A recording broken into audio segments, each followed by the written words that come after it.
Non, non. Moi, je n'ai pas dit qu'il a été violé. Et puis, na sale makamwana. Na zane ana demia tuna ni. Lukuta nyoso ko asa ni. Non. Moi, je n'ai pas dit qu'il a été violé.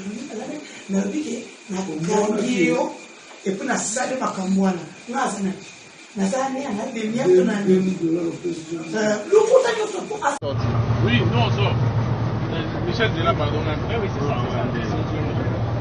Hein? C'est oui. Eza bien singa na yo, singa oyo. Toya la biso isute. Yango. Singa. Bandeko balandi ya ma mission TV le miroir du monde mbote na bino. Vidéo yandeko Denise di Shosho attend boko landa ngo. Eloko est choqué nga makasi. Eze eloko na ebisaka bato chaque jour. Na ebisaka bino ke na Congo lelo tokoma ko dépendre na une seule personne. Soki aza choqué bakangi yo. Soki aza na e choqué te e ko déranger te. Soki likambo moko te esalemi. Likambo nyonso ekosala na Congo. Soki e choqué Félix Tshisekedi nde bakangi yo. Ndenge chokaki Félix Tshisekedi pona ndeko Seti Kikuni alobi aner bokangela nga Seti Kikuni mukono oyebisa bino bobimisie bokangela nga Mike Mukeba makambo wana na sepeli na ngote makambo alobi na sepeli na ngote na yebisa bino ke Mike Mukeba babenga ye pa monsieur Georges Kampiamba nga moko babenga nga pa ndeko Georges Kampiamba akoma médiateur ya pouvoir. Donc, sans que les Camerounais choqué Félix Tshisekedi, sans que le président de la République a sepeli nangota siliki, de kolanga Kombolo prison. Boyoki Denise. Fatia silikaki. Donc, sans que Fatia silikakate, donc gravité à Makambo Denise à lobby. Gravité à Makambo Nyonso Denise a déclaré à la télévision. Gravité à Makambo Nyonso, basali na nzoto yandeko Jakindala. Et l'obéli bango est l'autre côté. Mais parce que le président Siliki, Denise Alobi, parce que le président Siliki, ne bakangi, tala niveau à réduire justice,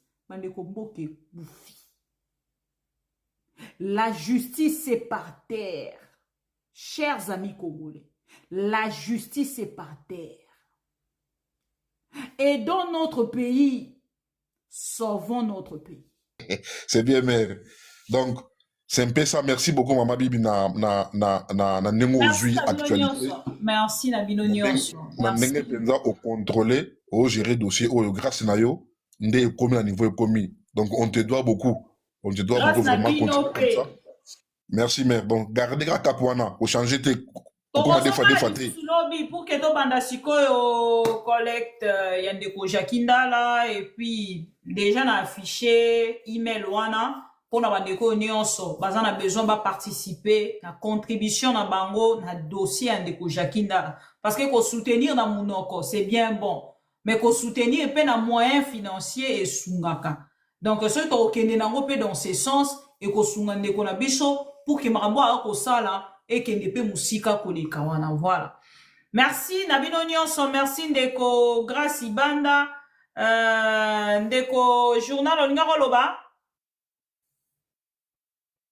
C'est bon? Ma information sur aga ya mwana opesi ba to beli ba. Information sur kezake bandeko Nyonso bolanda biso à travers ma mission TV le miroir du monde nakati ya on appelle TikTok, Facebook partout. Na moment où tozali koloba Denise di Shosho akei bongo na ngambo ya makala prison ya makala auti bongo kokota kuna mokolo alelo pouvoir na bango esandie parce que sika kangi bango singa na kingo bakokai kolekana te parce que peuple congolais a clameur public peuple a réagir avantage na biso na monde ya lelo 422 zo lekate mai ke koleka lobby téléphone wana efungwa ma lobby téléphone wana nango eza na WhatsApp te voilà. Voilà, bandeko nyonso bolandaka à travers ma mission TV, oya koyebisa bino ezali ke ndeko Denise di Chocho azali na makala pouvoir esandie makambo nyonso oya alobaka. Makambo nyonso oya agangaka na réseaux sociaux, pouvoir ekei kosanza ye parce que ezalaka soki osoutenir okomi na esika moko boye wana tanke omemi baninga awa okangi bango singa na kingo bayebi susu eloko ya kosala te bango mpe bakosere kaka benango sere jano mubengo oyebi Denise te Denise, elle s'appelle Mabouche Mathieu. Mabouche Mathieu.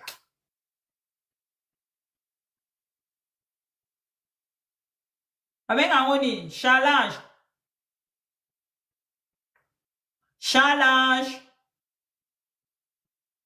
Safi, ça la challenge. Soko sana roko bimisa maloba te po soko bimisi maloba prison ya makala. Na poto chaka kaboye. Mekoloba te. Merci beaucoup Nabino nyonso bandeko bolingaka nga mokolo alobi ekozala journée spéciale pour la récolte ya fond ya ndeko Jakindala enfin tosali compte boyebi ke ndeko Jakindala za na poto te ndeko Jakindala za na Congo et pour la transparence ya bandeko nyonso bakosunga ndeko Jakindala à travers ba réseau o toko utiliser to créer compte PayPal hein PayPal pour na babenga ni PayPal, je suis Jackie. Compte PayPal. Hein? PayPal, oui. The game is over. Tant on a lobby, the game is over. Balobi nanga, non. Balobaka, the game is over. Te mama bi. Voilà, over. Ozolo ba ya libumu moi si ba over.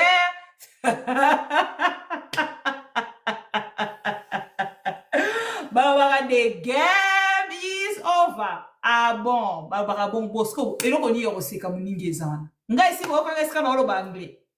Hein? The game is over. Ok. Alors, chers amis congolais, mon kolalo beza journée spéciale. On a retiré la bino compte. Yande konabiso Jakindala pour notre soutien. Et bino nyonso bisika bozali boyebi kende ko Jakindala ekosenga ba avocat ekosenga moi transport ekosenga lo moi parti o ezara na mbongo o bisenso zaki ka so likambo eleki to lobi Jakindala d'ailleurs même Moïse appelle ça bango mbongo kuna pe de game is over pona ndeko Jakindala bomoni ata silence ndeko Moïse Katumbi na yebite so ka réagir ça ke bande ko ensemble bo s'apprendre na ngate na yebite so ke a réagir ça ki na moni ndete yango na oui ça l'a communiquer. Moïse Katumbi. Non, via son directeur de cabinet. Si ndeko Hervé peut avoir un collectif, encore recommandé Hervé Diakese. Bon, jusque-là, rien encore n'est décidé, mais qu'on a communiqué, qu'on dénoncer via son directeur de cabinet, Olivier Kamitatou. Moi, ensemble. Itu kalianja, babenga ngoni, ngape chiluba ona eba. On va le bangana na kati ya liste te.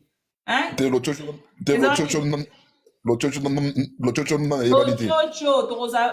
la maison à l'Ochocho.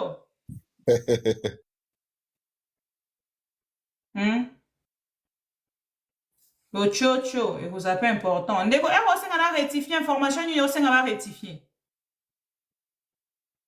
Denise Bakangie, oui ou non? Non, comprendre, t'es mouton au bani. Bon, voilà, chers amis congolais de game, Isovan, Deko, Denise Edi Chochoa, na prison Makala, depuis Mokolo ya Nui ya Lelo, akola la Nui ne ya Liboso, kuna na ngambo ya prison Makala, awa tokomi kotala liso, tokozo tala, tozo jimele, isika dossier eza kokende.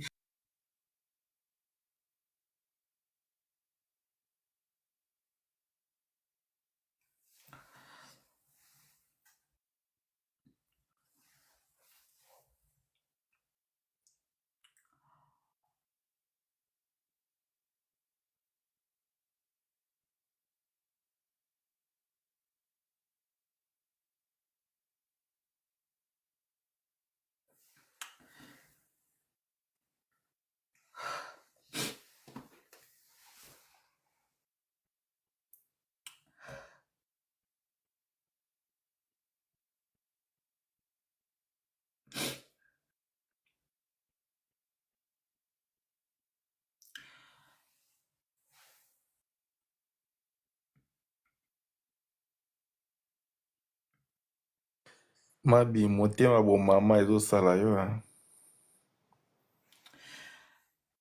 Je comprends, oui. Sois forte quand même parce que tu as une émission à terminer.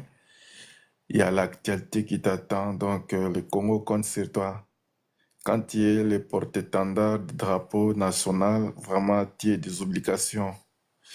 Tu as les devoirs sacrés. Il y a beaucoup des innocents qui sont en train de pourrir, qui attendent ta voix, en fait. Ton courage, ta bravoure, c'est beaucoup. C'est vrai qu'il n'y avait pas TikTok, il n'y avait pas Facebook, il n'y avait pas de réseaux sociaux à 1960, mais nos ancêtres ont quand même tenu devant les colonisateurs, c'était pas facile. Mais aujourd'hui, nous avons des instruments de communication, c'est plus fort. C'est vraiment très très fort, raison pour laquelle nous devons nous battre à ce que tous les moyens de communication, qu'on ne puisse pas nous priver notre liberté parce qu'on doit exprimer notre ras-le-bol à tout moment. C'est ça notre liberté individuelle. Ça nous permet là où nous sommes de faire entendre notre voix parce que la RDC, elle nous appartient à tous. Nous sommes appelés à bâtir cette nation digne de soi, de son grand. Cette nation que nous allons léguer à notre postérité. C'est ça que nous devons bâtir avec des valeurs. On ne peut pas bâtir une nation avec l'injustice.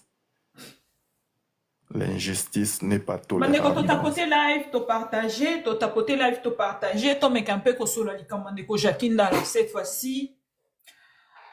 Avec sérieux, merci beaucoup de journal officiel. Ce n'est pas pour rien. Gardayo, vraiment, tu es comme un frère. Tu es de beaucoup, en fait. Je manque quand même de mots pour dans Loba. Bandeko, vraiment, n'a pas quoi lelo, n'a limite solo là, au sérieux, dans les Kambandeko Denis dit Chochoa.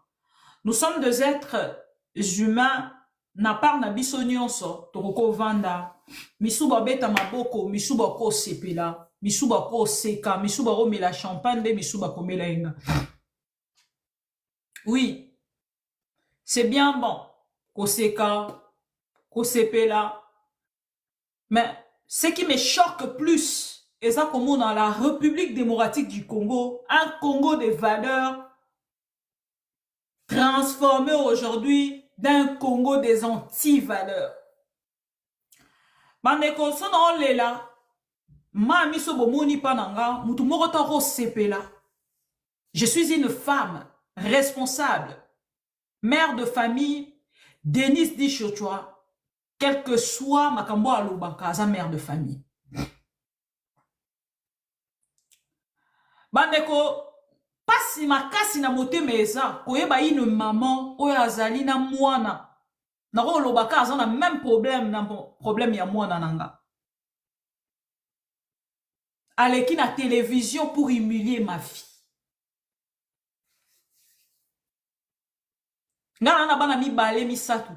Jusque là, j'ai qu'une seule fille. Moi, na moko kara. Donc, à chaque fois qu'on touche à cet enfant, mais parce que je suis une femme forte, vous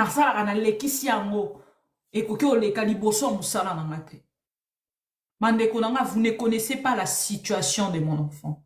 Vous ne connaissez pas le problème de mon enfant. Nasenga rabino na supplie rabino.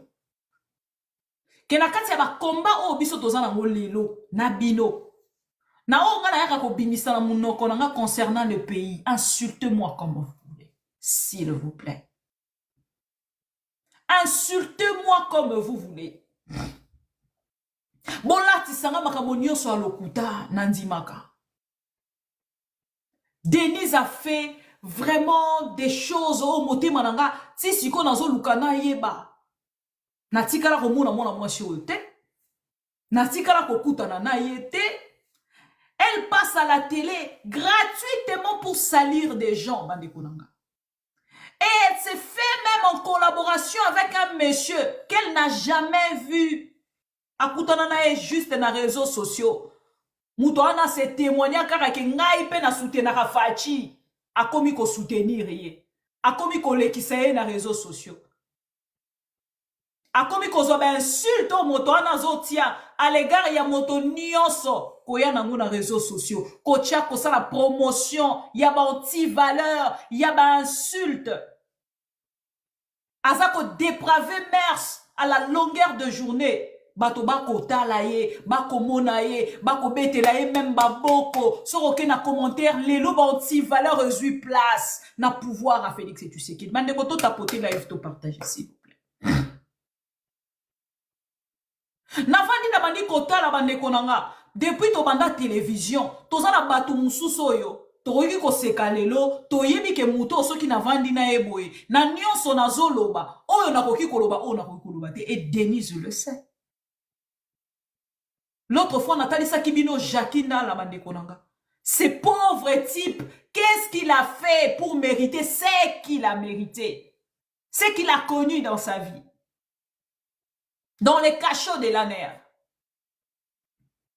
Et aujourd'hui, balingi va convertir en une blague. Comment une personne a audace wana ya côté les malikolo à un grand public où ils allaient dans les réseaux sociaux, bato bako partager plus de 2000, 3500 personnes pour nous dire que c'était juste une blague. Chers amis, non. Non. Oyo Jakinda la lekisi na vi na ye. Na situation wana e choka e vi na ye mobimba. Toyeba ki angote, chers amis. Toyeba ki angote. Et quand Denise abimi loko le lombe, loko la mutu oyo, donc yena zupe na porter garant ya pouvoir mobimba. Asali même ba vidéo ici kazo comme fingi facho kutani nanga. Mande kononga, ce n'est pas comme ça qu'on peut régler. Bah débat autokosala na réseaux sociaux, et ça dit débat d'idées, débat d'arguments. Quand vous n'avez pas d'arguments, comment pouvez-vous venir avec les insultes? Pourquoi ne pas se taire? Venir insulter les innocents. Denise a une fille qui a une grande dépression.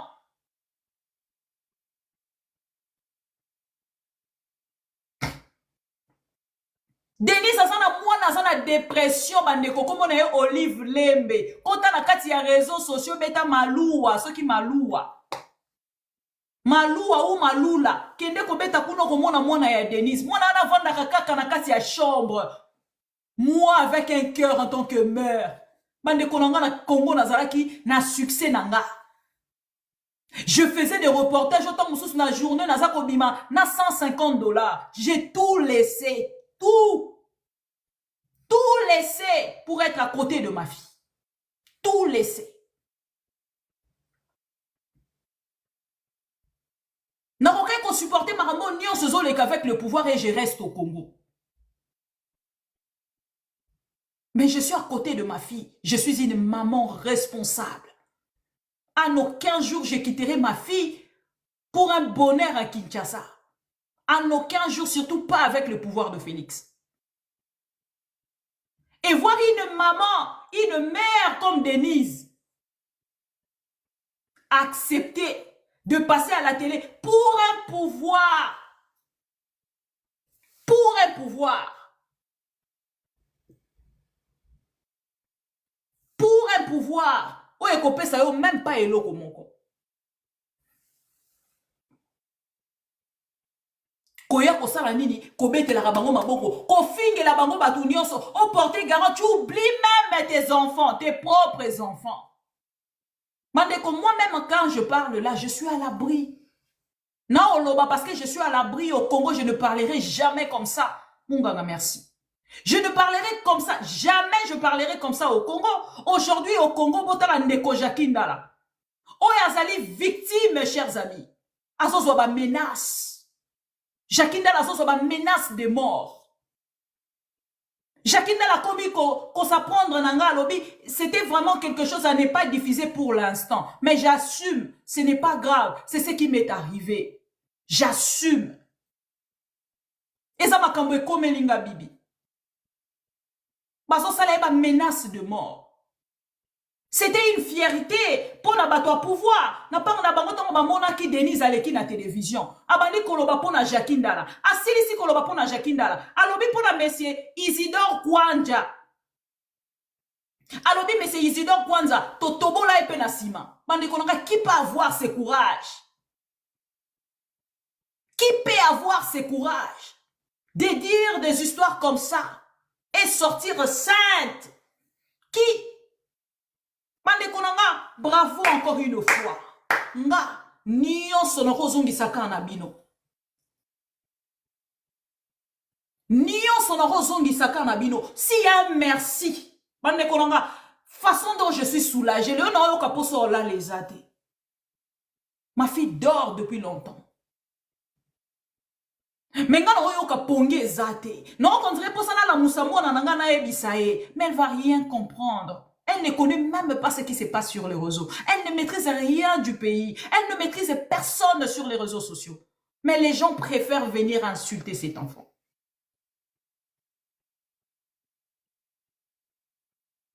Nous sommes là ensemble avec vous. Chaque jour, nous dénonçons Kagame. Nous dénonçons les atrocités qui se passent dans l'Est de la République démocratique du Congo. Mais il y a des gens qui prennent plaisir. Il y a koleka na réseaux sociaux pour na koloba biso na pouvoir na biso soki o meki eza pouvoir abaluba soki o meki o kokene la justice o kokutana na Chilombo Chibangu Kalala Chilolo bande konanga. Qui peut avoir ce courage là? Qui? Je sais, Denise, là où tu vas dormir aujourd'hui, si toi tu l'as déjà fait, peut-être toi-même tu vas demander na bandeko ane ane bosala nga makambola bosala kapona mesana nango, mais pas tout le monde. Pas tout le monde. Moto moko ta konzima na vina ye akutana na makambo ndeko Jackie akutani nango. Non. Yo koki kosenga ngo parce que soi-disant que tu étais dans un mariage d'un blanc na kati ya culture ya bamindele. Sodomie ça peut être passable, mais pas volontaire. Et volontaire, oui, mais pas involontaire. Même pour ta propre femme, combien de fois un homme balongolae dignité et oya kolobango na télévision au fongoli munoko nyonso okolakisa biso même comment l'acte s'est passé. Et tu nous dis même que tu as des vidéos. On oublie même qu'on a des vidéos, on a des preuves. Et aujourd'hui, Denise est devant la justice, devant les agents de l'ANER. Denise, on a dit que non, yo na vidéo te, makamwana kutu yo yebino angote. Non, Denise, arrête avec ça. Denise, arrête. Mam lekela mamwani lekela. Maintenant que tu es en face de l'année, au cause en face, il y a Jackie Ndala. Prouve-nous. Makambo nyonso obimisi na monoko na yo. Parce que nalobaka na bandeko nyonso balandaka ngai. Omoni bandeko bo soutenaka ndeko Félix et Tshisekedi, vous avez un grand problème. Un grand souci. Bozaka na souci makasi bandeko na kotia vidéo na kati ya rediffusion. Mais na yebi ke bandeko nyonso si balandi yango. Ba ono bolandi te boke na kati ya compte ma mission bobeti pour ke botalango. Je ne peux pas comprendre qu'une femme, une mère de famille, une femme oya tali a continué na kati ya mariage ya liboso simbite ya mibale simbite a continuer na kati ya aventure pour na vinae. A comme sa vinae on dirait bon c'est bon ngamo siko na kokoba no mi futela mbongo na zui mobali na saleli nyonso ngamo siko na kokoba no futa même président de la République. Non. Denise, non. Tu ne peux pas te comparer avec moi. Moi je ne soutiens pas le pouvoir. Toi au moins tu soutiens le pouvoir. Et toi au moins tu as des revenus na kati ya pouvoir. Voilà. Alors, excusez-moi pour le mot. On ne chie pas sur la main qui te donne la nourriture, Denise. On ne chie pas sur cette main. Ce qui ont télémi n'a pas naïo le locomico chier sur cette main. Et l'on peut se qui s'akanga la bateau à de pes. bayebi ki ozalaka na PPRD, bayebi ki okumisa Kabila, ozwa même mwana na yo olelo aza na dépression, opesa ye kombo ya Olive Lembe Kabila. Après osundoli mwana ango. Et lelo soki okomi na likambo, to soki olobi makambo esali retour. Bakomi koloba, asaka muta PPRD, azalaki infiltré, malobe changé. Awa to kolobawa ata muto oyo chaka na kati ya réseaux sociaux tozo yo kesika azoloba te asa la mot d'ordre na Félix que soki yo ba condition na kati ya prison soki yo sambi soki yo kei na justice nege zali wana mame elombe comment kokoko koma na niveau mande konanga na tikali ko croire na arrestation de Denise. Vraiment je maîtrise tellement ses pouvoirs ezala ki quick bazo yebelo kwa kosala te na dossier ya Jakindala. Et la dame est ça qui botala na kati ya vidéo ya Interpol. Motoyo kozongisa Denise na Kinshasa, c'est la honte. Madame, tu es en train de fuir et laisser tes enfants. Donc komi koki mo sundoli lisusu ba wana na Kinshasa. Non, ce n'est pas possible, Denise, vous n'avez pas un cœur. Tu n'as pas un cœur. Donc sundoli moko na Belgique a commis la dépression na Kinshasa lisusu osumbi na Kinshasa okomi kotika lisusu bawana na Kinshasa o mati na yo pe na kati ya bwatu obimi pe butu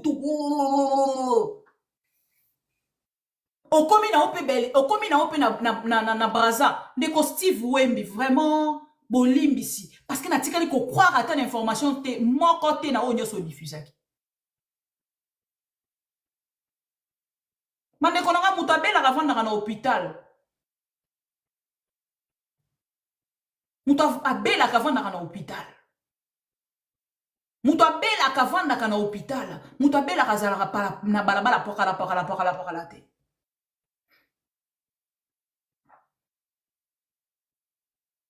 Imaginez, chers amis. Donc Denise Akimi, même c'est des enfants. Oya mema na Kinshasa, asundoli bango, asundoli na Jonathan. Akimi, Denise Elombe. Non, chers amis, tout ratolo pour na bokondité. Mobutu a fait 32 ans, Denise Ozo lelisa mote mananga. Denise Olelisi mote mananga. Denise, tu m'as choqué. Denise, tu m'as choqué. Si tu as de personnes oyo choqué, nga, bomonanga to mswata na Karine Mokondi. Na onga na kaete na baka na nimakaye na oyaza. Vraiment, so batu baye balobi na nga bibi yo zaka na Karine na ronzima. Pona ro wanga na Karine te parce que aloba ke loko mo bwena eko wanga na. Mais je ne peux pas venir mentir sur ton nom, Denise. Denise otikala kozala minanga te, totikala komona na te, tosala yo ni reportage moko. Mais tu te décides de venir me réduire sur les réseaux sociaux. Et mon enfant que tu ne connais même pas. Tu prends même mon caméraman au commissaire Makamunanga na réseaux sociaux. Pour batuba monoka ke Denise ayebi mingi. Maman monoko elobaka mingi et sumukaka mingi. Nalobaki na ko réagir te na dossier na yo Denise. Na makamnyo sozo ko tianga na nzoto ko pakolanga na obaki na kolobate. Laissons le temps au temps. Nga kuna nde ko chata arrestation na ote pona no muna nde ba okanga yote. Mais nalobaki kaka, la justice est dédiée, Yana. Pour cette fille, Denise, tu connais pas ma fille. Obi situation a été Denise. Nga ba ibanga mwana na mbete hôpital, Denise. Par ma belle-mère. Sono lo balika mwana na lelaka.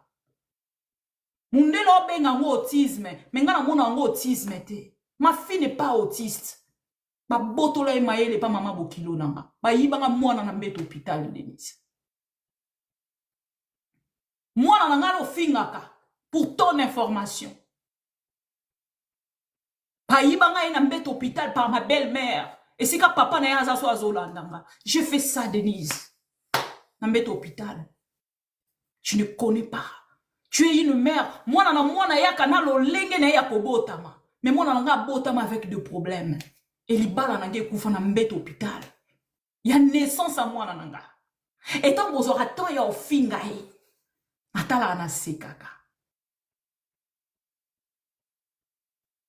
Je fais 5 ans.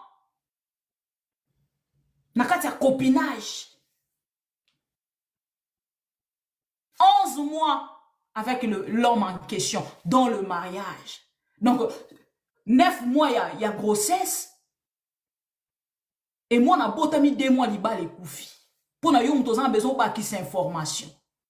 Cet enfant que vous insultez, a botamara qui zengite, ba intelligence. Bandeko ba botana ba Brazzavillois, ces choses-là se passent et les cas très fréquemment à Brazzaville. So ba sepeli na ote na kati ya famille wana ba obebi selo bana. Mais pas mundele olandela ye en tant qu'autiste, mais ngana bote mananga na doutaka fort. Ce n'est même pas un sujet pour aujourd'hui. Maintenant oye bisaka bo ba kisela Denise, bino wat bobenga ngo matière. Non, comme on a bateau, intelligence, les Français n'est pas une intelligence. Parler français est intelligence. Nous avons la salle et la confiance. Nous avons la confiance, moi, j'ai un rapport dans mon salon. Et je n'abandonnerai jamais ce travail. Pourtant, j'ai un enfant qui souffre. Mais nazara toujours na mosala nanga. Mais il y a une femme dont soit bali lelo. Eh, qu'est-ce na bali nanga mosala na okende susute. Mais nga nazara toujours na mosala nanga. Na poto na tout na même nga na kosa musani na poto. Ndeko mona nga na poto na kosa musalani. Musalani na kosa na poto. Ma sœur, tu m'as choquée. Espérant que ce pouvoir rendra justice na mitémonio suezuki.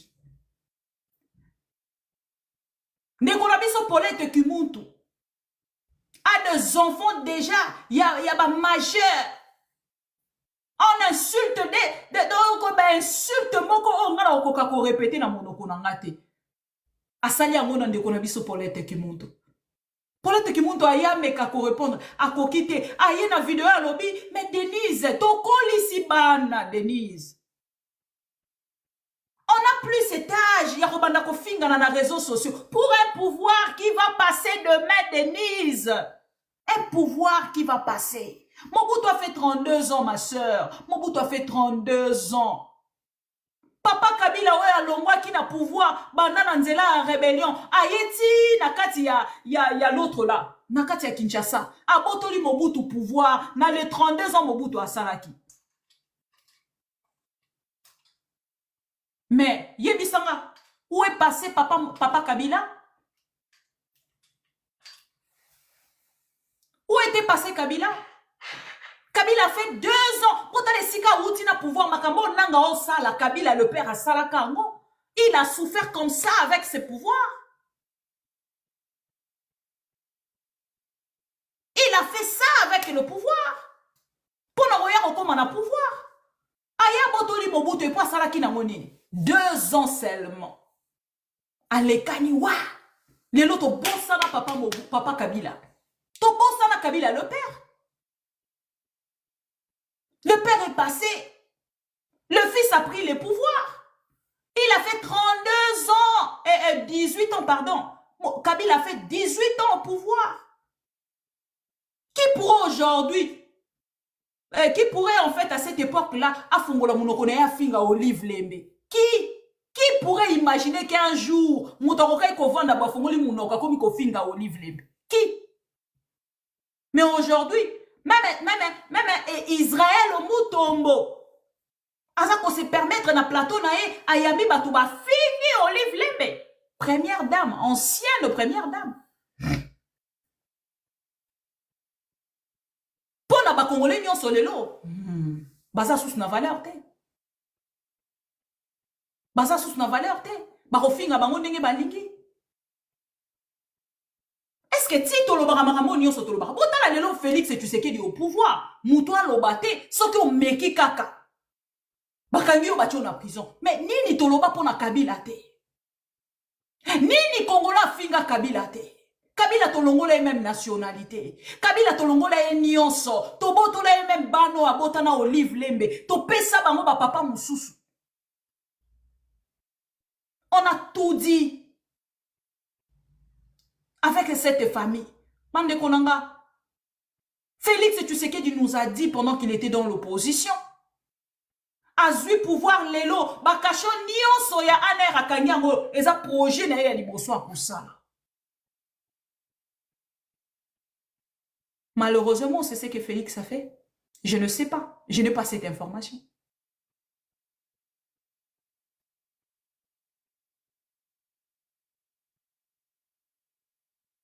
Est-ce que Félix est encore commis na pouvoir? Et le quoi promettait qu'il soit quoi sala mukolo liboso so ka koti na pouvoir à sala yango.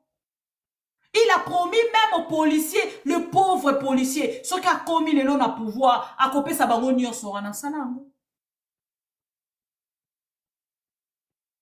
À sala yango.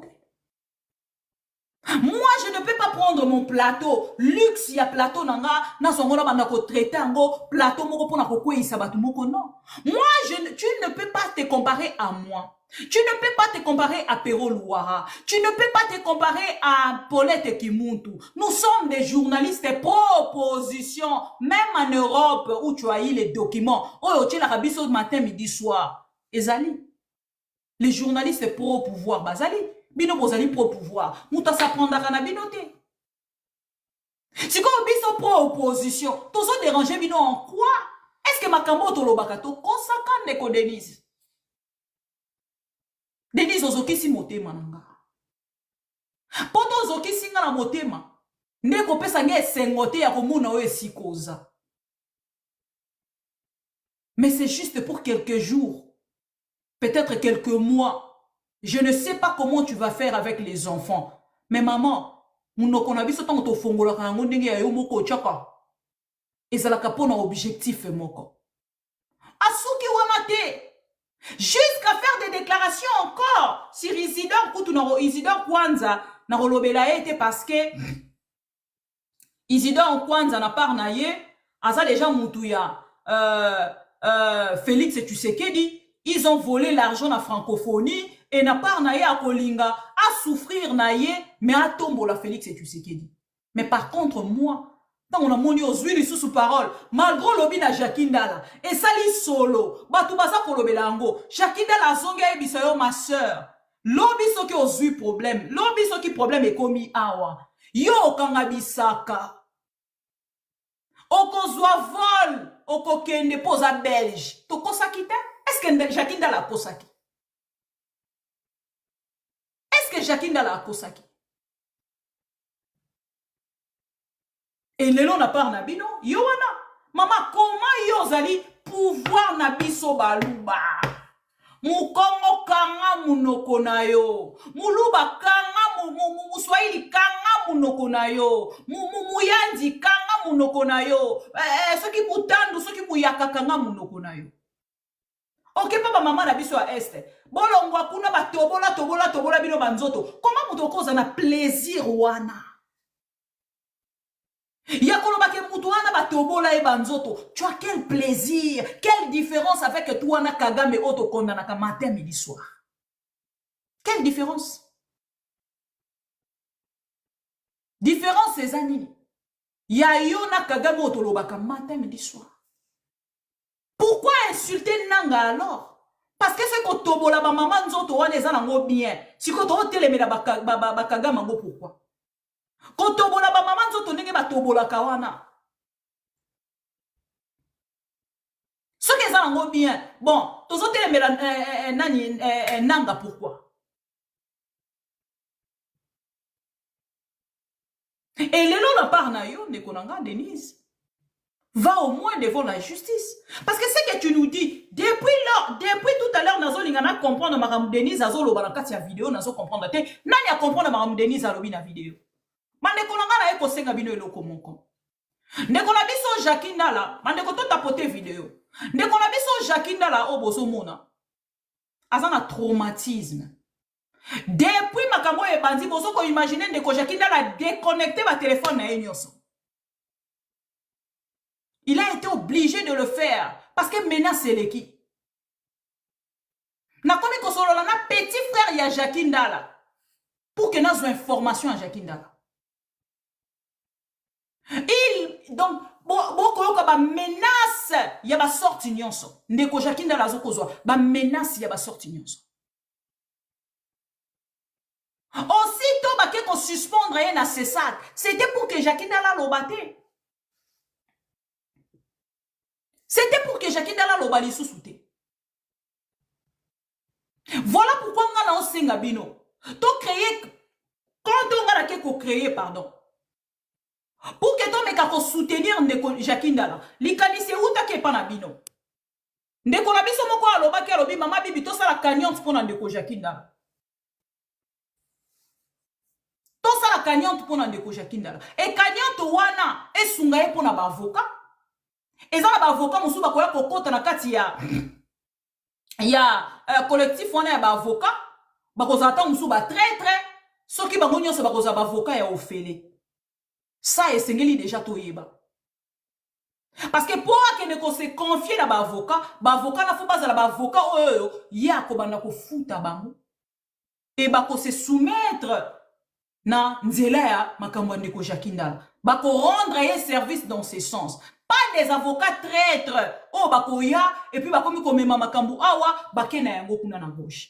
Et en plus de cela, le dossier de M. Jackie Ndala, si on a pouvoir, et qui déjà nani Denise Awa, Aki Manaye, parce qu'il est libre, liberté, parce qu'il est pendant liberté, le temps, Yakokima. C'est parce que n'a pas nabango ba se sentir penza. Oh, on est qu'on Denise a commis déjà na maya. Donc, n'est na moni na katia, bande qu'on a tika li ko croire na information wanate. Du début à la fin. N'est-ce qu'on croire na ngote. Denise Elombe. Alobi na biso na vidéo alobi kutu ndenge na zawa babengi singa déjà na CNS babengi singa déjà babengi singa déjà na ANR babengi nga na téléphone na kokende ko répondre na ba invitation na ngana ba avocat bazana ba osala musala. Denise a komi na Braza otiki ba avocat bango mongo basala musala. Denise Elombe, Denise pouvoir na bango. Denise, tu as intimidé qui pour gagner quoi? Denise a souki na vidéo ya ndeko Jackie Ndala te. Denise a continué. Aye na bibi kapinga. Alobi na kosala la même 3 vidéos. Alekani. Ake ko bambelanga. Même makambo alokuta. Non ben on laksa bino ba visa nanga. Non laksa bino ngo dans une petite vidéo bomo na ngolobi. Non oye la bino 3 visa nanga. Et visa nanga ya suka ona ye la poto. Natikala okene poto ya mbongo wa mutu te. Muto ya memanga na poto aleka na télévision aya osala témoignage. Na kenda poto mbongo wa mutu te. Bomoni ma ya ntumba musalo azosala ana mbongo azana ngole lolobi soki alobi akende na ambassade. Pona kende kozwa visa bokoloba mutu amemie na poto. Po ya poto azozela mutu. Au Congo quand tu as déjà une petite entreprise, ozana mikanda ya entreprise na yo. Oh, tobengaka tokendaka kozwa na kati ya guichet unique. Ce qu'on a en déjà, tu n'as pas besoin. Tu n'as pas besoin. Et lelo na par naïe, a telemi, abandi kolinga koko sabatuna nani. Jusqu'à dire que pouvoir na ko yakune sika bobengi singa na salela bino ba misala mingi bo pesa nga bongo na ngate nenge na zabo na ko yakuna na yakuna boni boeko na salela bino pe musala mingi na mbongo na ngamko nani atinda kayo. Vous avez un contrat? Vous avez un contrat, Denise? Tout ce que tu fais aujourd'hui n'a pouvoir à Félix. Est-ce que ça a pouvoir à Kabila? N'a pouvoir à Kabila, tu avais tes copains. Oyo botana bango même bana. Dans le mariage. Parce que tu as été soifé d'argent. Mongo koya kobete la baninga tolo. Matin, midi, soir. Nasana mbongo nanga. Nasana mbongo nanga. Nga nasana bambongo, nasana bambongo. Batona basana mbongo anani. Est-ce que les Congolais ont besoin de ça? Bisonyo soto yana ba compte bancaire na bisoto la ba Congolais. Ba mona bambongo combien tozana mona kati ba compte? Est-ce que les Congolais ont besoin de ça? Le ministre Robert Mouinga, Mbouinga, ce qui Mbouinga, oh yo botanaï. Robert Mouinga, oh yo botanaï. Dans le mariage, on en a poisse. Mais nous, on ne vient pas parler de ta vie, parce que ça ne nous concerne pas. Maman Jackie, bonsoir. On en a moulouba, ok, qu'on s'en a chi ba ou na kati anda. omemi chimba we pa mundele kuto supportaka makambo ndenge wana makoki yango ta bengani yo omemeli mwana mwindu na kati ya ndako. Le blanc n'a pas pu supporter.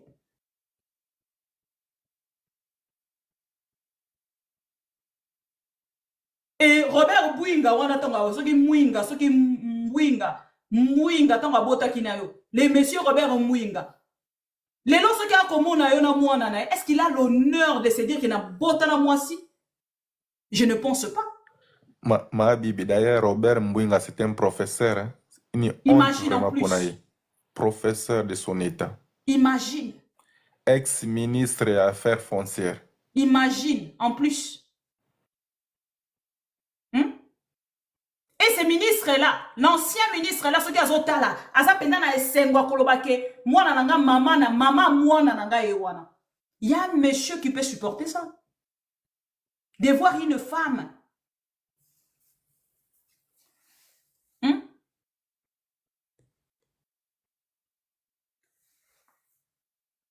Donc, ça makambo est important. Et ça makambo est important. Ngade ma baba via batu na kota rangote. Na yara awa kaka information. Na tiki la rabino tombo kota na ma via batu. Akei kosa la vidéo mususu pour promettre liwa. Nande kopero loi. Donc yo signé na yo. O le kaka na yo na télévision sa batu ngana boma batu. Et si bo mona muta boma batu le kana télévision lo ba ngana boma batu. Nde bo mona ngawa ngasoka ba pesi nga bongo na yena bomi. Et puis ba mbongo ngo ba $2000. Bah, $2000, chers amis. Non, ce n'est pas possible. Il y a un compte qui sera affiché là. Bandeko langa onyo so bolanda rabiso na YouTube. Bandeko onyo so bolanda rabiso na Facebook. Bandeko bolanda rabiso na Twitter. Donc, on afficher compte moko awa dans une petite vidéo pour soutenir notre frère Jakinda. Collectif avocat. Lobi soki likambo ya avion, ndeko Jakinda la mata avion, pona kokende komona ba médecin légiste parce que Félix Tshisekedi va mettre sur le chemin de Jakinda là un médecin légiste o ya Congo. O ya kokende kopesa bango résultat o bango balingi. Parce que dans ces enquêtes, parce que zali dossier moko munene normalement et c'est ngeli basala yango na mindele bakota likambo wana. Na mindele il faut bakota likambo wana. Pour na part na bango ba se sentir pena ke pour ndeko Jacques se sentir pena ke non ngai pena na kati ya dossier oyo na se sentir pena ke non na kenda ki na ba droit na nga justice ezala ki faite pour Jakinda. Pour que la justice soit faite biso na bino il faut totelema. Tolo banandeko Félix et Tshisekedi. Le dossier si est grand. Tobo luki, au moins les baluki na ndenge nyonso. Baluki na ndenge nyonso. Baluka ndenge ni ya ko étouffer dossier et simbité. Bazu Israël mutombo batie na katikati wana. A étouffer dossier à prison. Dossier ndeko Jakinda la. Dossier ndeko Seth Kikuni. Mais simbité. Botala lelo ndeko Seth Kikuni. Bandeko na kati ya aner. Ndeko Seth Kikuni azoko kende déjà na 3 semaines na kati ya kashwa aner. 3 semaines ou 1 mois déjà. Nakati akashwa aner. Mais Félix alobaka na biso yeso ki akomi kaka.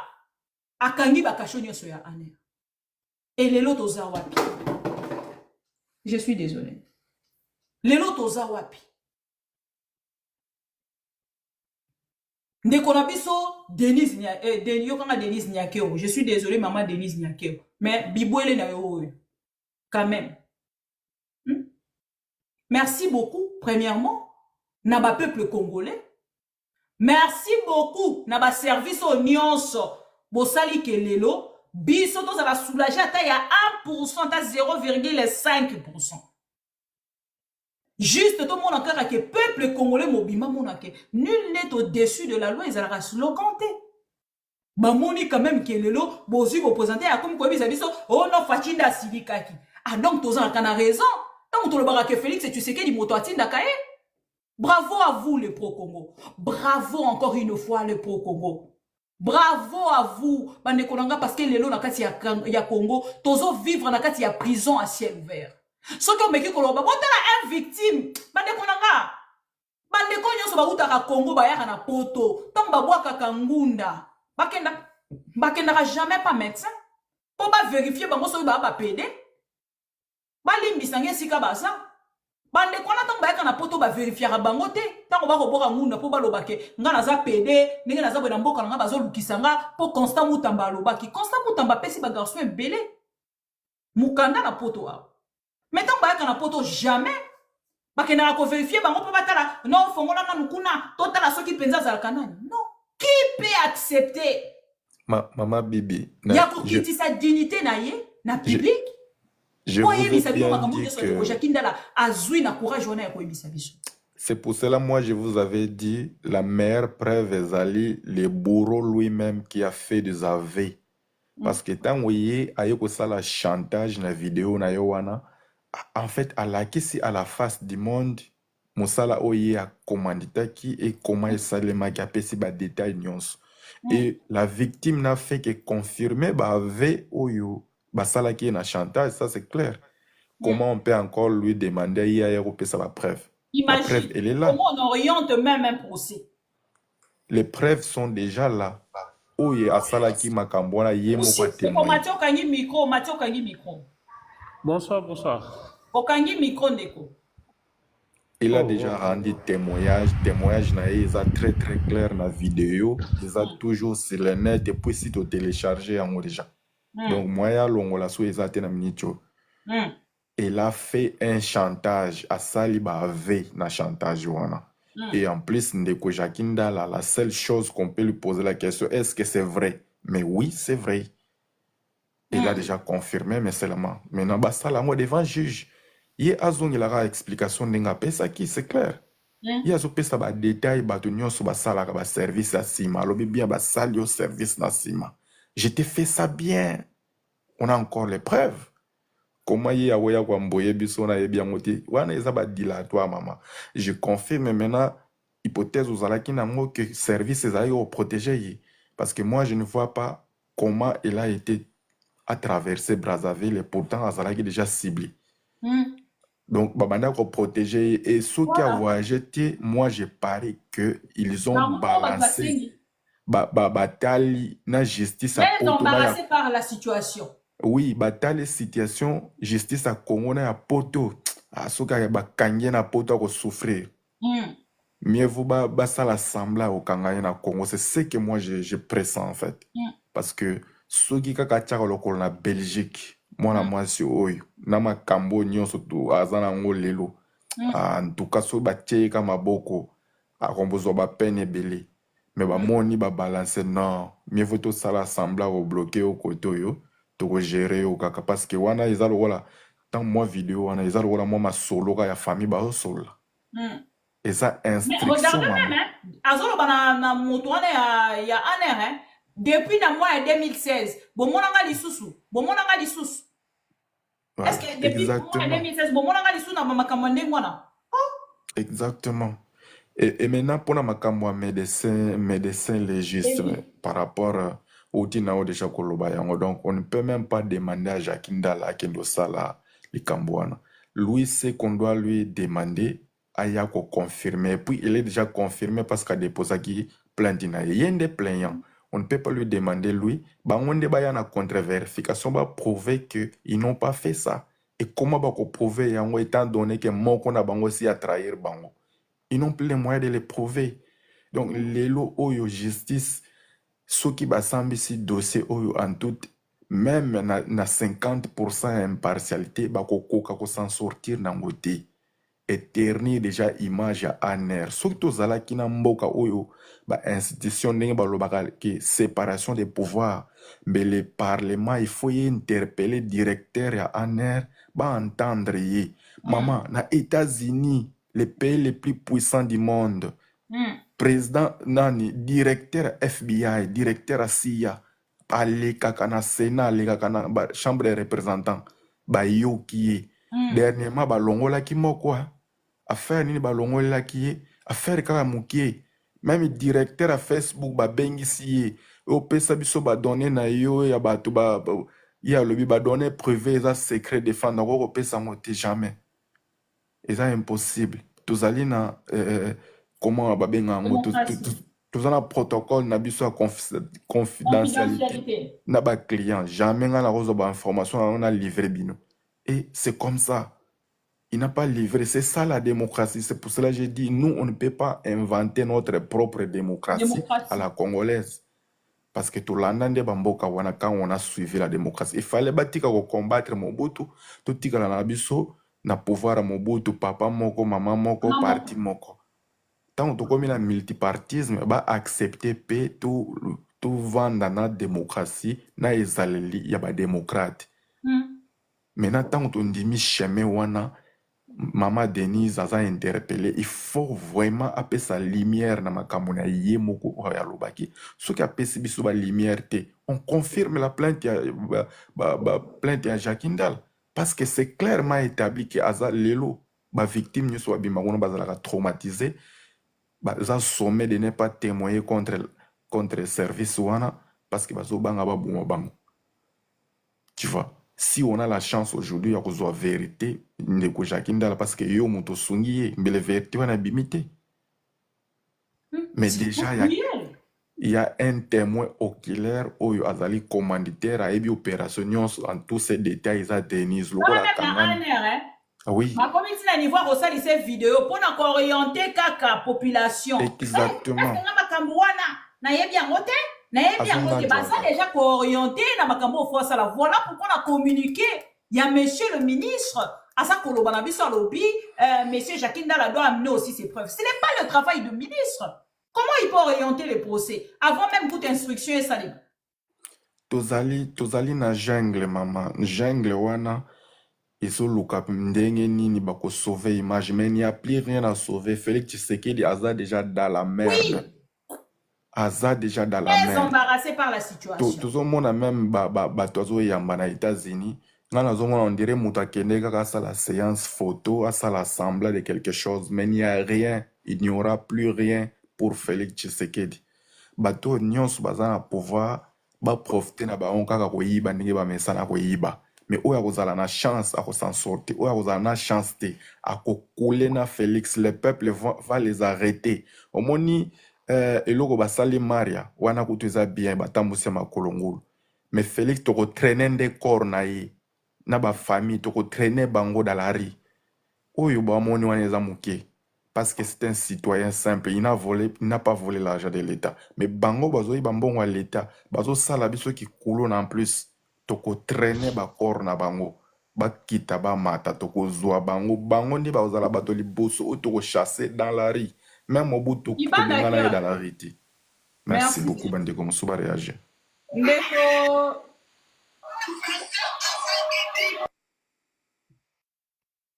Neko Gino ozwi parole.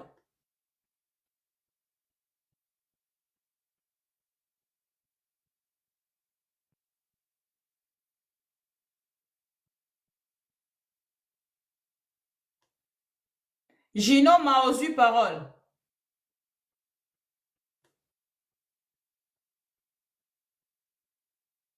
Cubain ozwi parole. Namoni azana problème micro. Oui, merci Maman Bibi.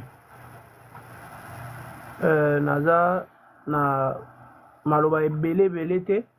Déjà je vous dis merci pour la intervention na bino vis-à-vis à Jacques Ndala, c'est ce qui a pondu tout ceci.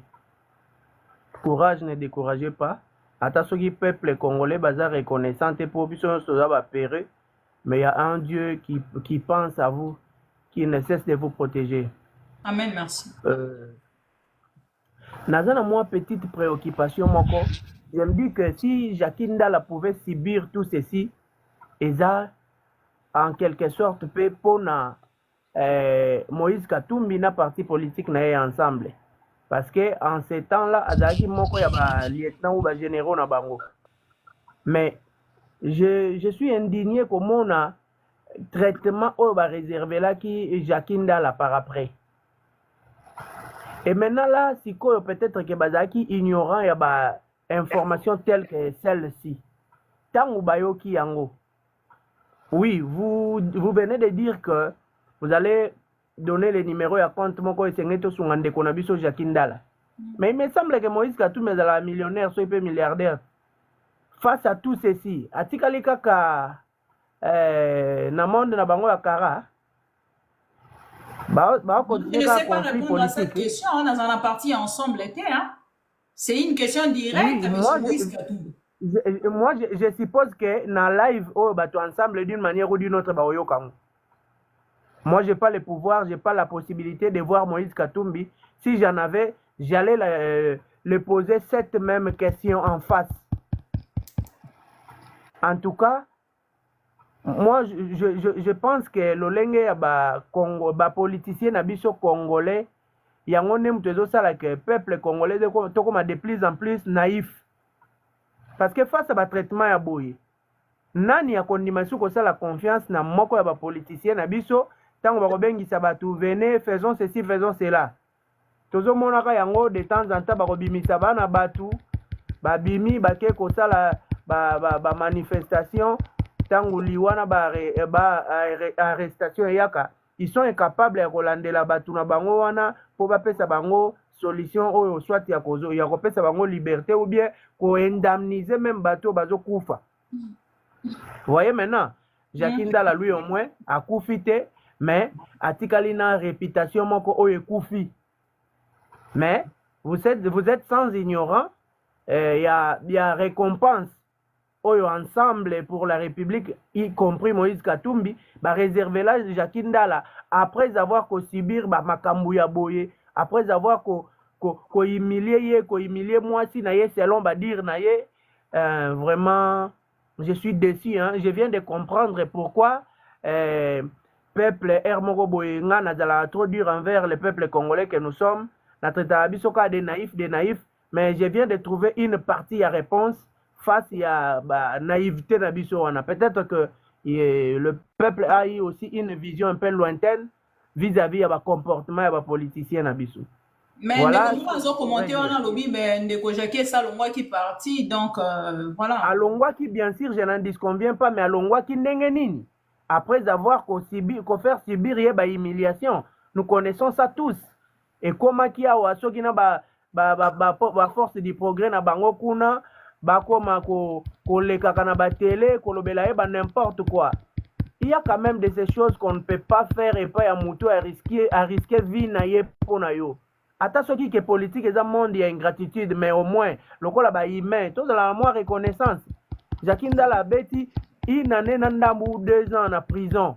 Maintenant wa bimi c'est bolengete ngene mutu azaki à l'origine ya ba discorde na bango wana. Entendre va dire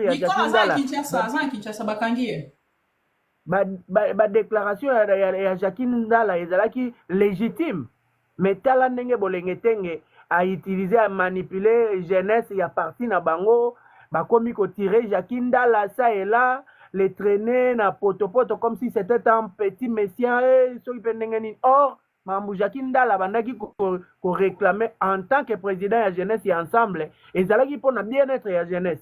Et je comprends pourquoi les lobes politiciens abiso ceux qui bazui une portion ya pouvoir baza ko talaka mingi bana na bango ba deuxième maman na bango et tout bazo kabolaka pouvoir entre bango. C'est parce que biso moko bon moi je ne suis plus dans ces histoires. Bande ko na biso ba jeune baza jusque là aveugle. Moi, à des fois, je me demande, est-ce que les politiciens congolais... Manix, alors il faut qu'on kumisa bakonzi. Est-ce que balalaka mbeku moko na conscience na bango? Akumisa ki Félix, alors ki fache azana no. Yewana basomene papa Félix, basomene papa Félix. Natuna qui est Manix, j'ai vu son tweet, j'ai lu son tweet et je l'ai répondu là-bas. Après avoir commencé la diale et l'oana, intérêt à peuple zanine.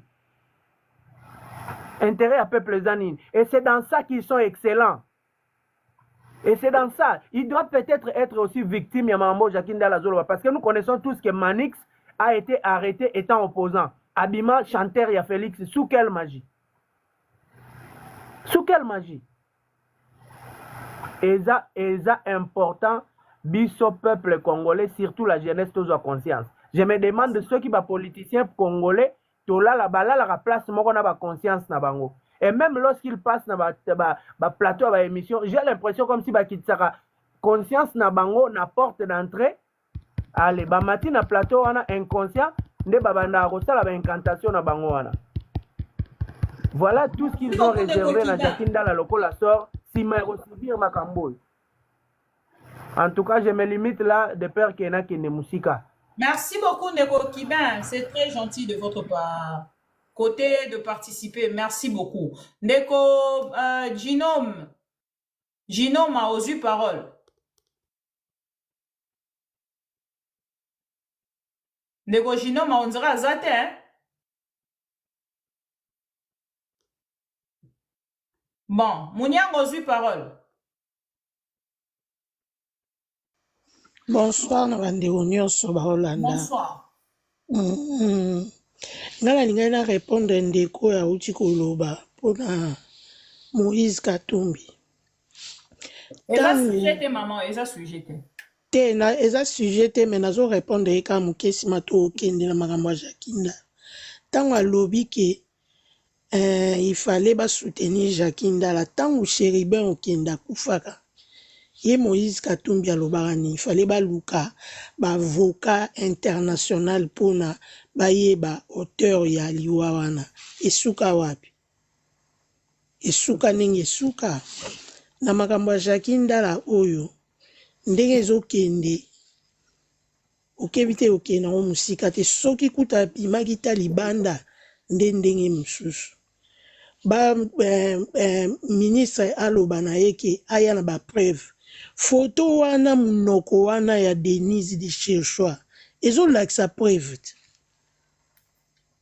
photo wana ndeka yo tie na sima mama bibi ndenge tie na sima wana preuve yango wana ti alobaki akoma boye boatika akoma polele preuve yango wana ma bouche m'a trahi preuve yango wana ti preuve bake olukela ngo wapi donc ndenge ezokende nango bon po kaka komi pe na insécurité mwana mobali ya bato donc ekomi na mawa na pasi vi ya moto ebebi kaka boye likolo ya mboka tokosoutenir ye kaka merci ma bibi tozolanda. Merci beaucoup Ndeko Mounianga Deluxe. Ndeko Christian a eu parole.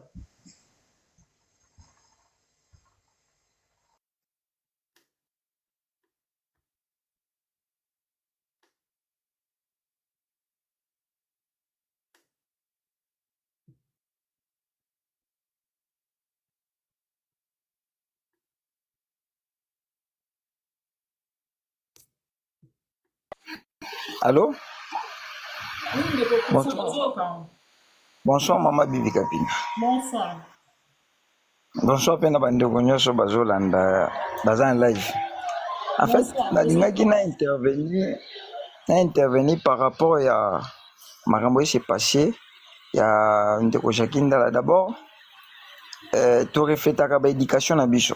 Moi j'ai suivi presque toutes les vidéos, non seulement où elle parlait sur Jakindala, mais c'est qu'elle a parlé de vous, de Maman Paulette et presque de tout le monde. Donc, d'abord, la première des choses, elle reflète la mauvaise éducation qu'elle a reçue de ses parents. Parce que Moutoyo a bien éduqué, peu importe le conflit, peu importe l'exagération, a déborder moi utilisabilité. Deuxièmement, ce qui tue notre pays, c'est la dépendance de la justice. Il y a un livre qu'on a élaboré, commis pourquoi la RDC ne se développe pas. Le jour où la justice congolaise est comme indépendante, c'est le jour où Makambo Belé a changé. Même si arrestation ce sont des manigances, c'est bien. Arrêter, balobaka boye, adage mo balobaka, moi na soso qui a vimbani liboso, c'est que papa nae bazana sima. Arrêter c'est bien. Ceux qui le loyo arrêter, mais faut bâtir la justice et ça l'ande moussala nango. Ba instrumentaliser justice parce que. Le ministre a déjà orienté. J'ai lu une correspondance, Naza vraiment suivi. Je lis ça. C'est aberrant. C'est une aberration de voir un ministre de la Justice intervenir na makambo à instruire, c'est pas de sa compétence. Et ce que je peux dire, nzamba sunga mboka o mama bibi. Et surtout place bozali nzamba batela bino. Parce que vous dénoncez des choses oyo, vous mettez votre vie en danger. Parce que bato baza capable ya kosala, ils sont capables. Si aujourd'hui, citation, bon, nzambe kaka comme la Bible dit, Dieu le maître des temps des circonstances, Dieu le maître des temps des circonstances, c'est ça qui est, yemoko moi sanga bimisa na munoko naï. Imaginez ce que combien de bateaux oyo baleki na situation na balobité. Combien de personnes. Na souhaité service à ANER. Ceux qui vont dissoudre, on va dissoudre. Va valoriser kaka. Va supprimer en voilà. Va valoriser la justice na biso comme ça. Ba instance judiciaire nyonso chacune a son rôle nango comme il faut. Parce que le lo bakangi ceux qui bakangi bongo ba oyo ba loba pe pour na batu mususu. On a vu même les communicateurs de l'IDPS, les communicateurs y'en sacré dit des balivernes. Ils ont touché ba personnalité batu. Est-ce que bakanga bango la liberté d'expression namboka na biso sotobi ezate c'est que toza lukuta mais et comme na crainte vous faites quelque chose on arrête que des personnes qui disent des vérités mais batoyo bazo ko insulter il y a même un monsieur soi-disant Moniere na évité pour na mona ke souté vous savez des propos qu'il a tenus dans ces pays des propos qu'il a tenus mais il vit à l'aise. Alors on sait vraiment na makambo ya Jakinda là d'abord nzamba pese makasi peut-être aboyi kolobango pour na personnalité na dignité na ye vu que azali moto azali ya batu encore lobango bongo te pour talaka ba yobi na Kinshasa na biso ba deux fois ils ont gagné moins mingi mais nzamba utiliser ka munoko ya moi shona a troubler comme la Bible dit celui qui vous trouble tel qu'il seul va porter sa peine donc Azaï qui m'a tessenga ka abimisango po ba découvrir qu'est-ce qui se cache derrière la nerf. C'est anormal. C'est inhumain. C'est vraiment anormal maman bibi. C'est vraiment anormal et c'est que ba sipe ba sala bango bongo. Ceux qui mibali ba sala bango bongo. C'est qu'il y a aussi les femmes. En tout cas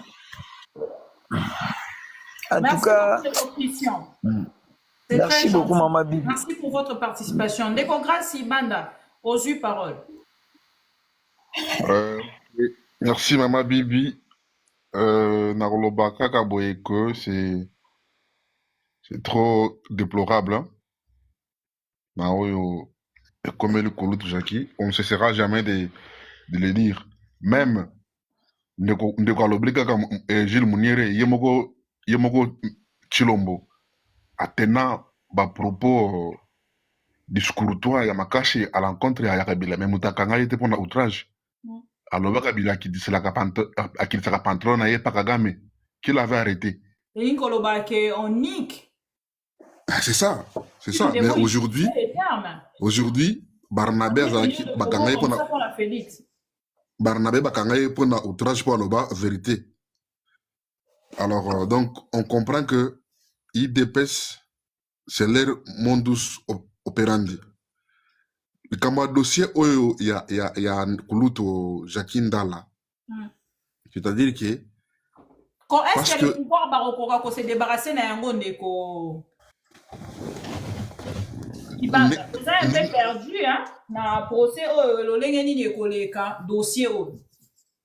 Nengena yebisaki bino scénario etikali awaka eza scénario moko eza ya organiser les biso procès fictif ba arranger ngo à l'amiable donc procès fictif ça veut dire que eza ngo ba maquiller eza procès mais au fond sous bâtiment il y a rien c'est-à-dire que parce que moi si on a travaillaka na aner yemo ka lobaki ngo lelo même ata pendant qu'avant d'akina bango et monani. Mais oui, parce que Kobimana a mis Mboka. Elle ne peut pas quitter le pays sans que Aner Ayebi, Akimaki. Mais côté Akimi, bah, Jean, il y a renseignement, il y a pays, Moussous, Bakangi, Bazong ici. Vous voyez que maintenant, ils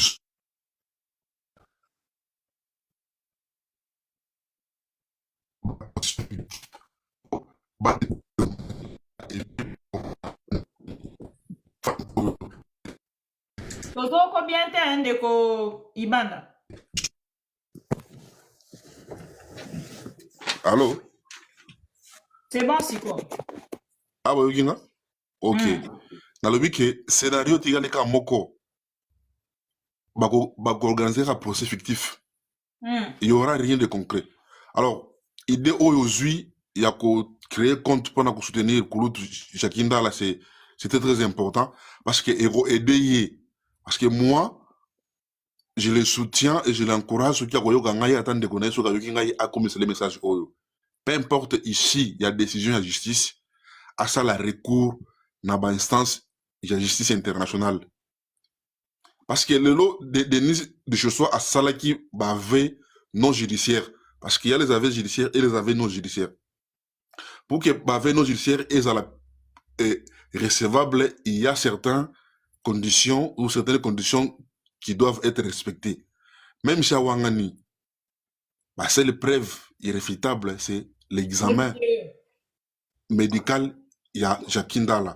Et cet examen médical ne peut être réalisé que à l'étranger. Parce que Jakindala, moi, je ne conseille pas de donner son corps à un médecin qui peut être acheté par le régime pour mentir que non, ils ont le quota comme ça qui. Mais s'il est fait ailleurs, va faire voyager par exemple en Angleterre, soit en Espagne, soit en Suède, ça va examen à Zongi. Là, ça va. Et d'ailleurs, avocat naïe a outil que ça va témoignage, peut le à l'équipe dans l'émission.